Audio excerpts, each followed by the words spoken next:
Welcome to Science in a Minute.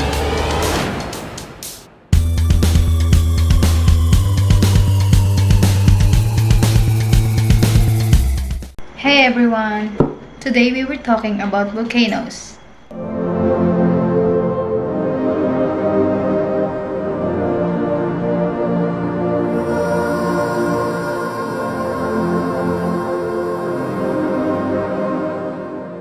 Volcanoes form when magma from the mantle reaches the surface.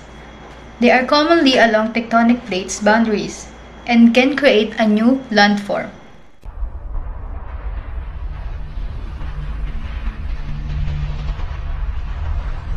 Volcanoes are powerful geological features. Quiz time! Where are the volcanoes commonly found? The answer is along tectonic plates boundaries.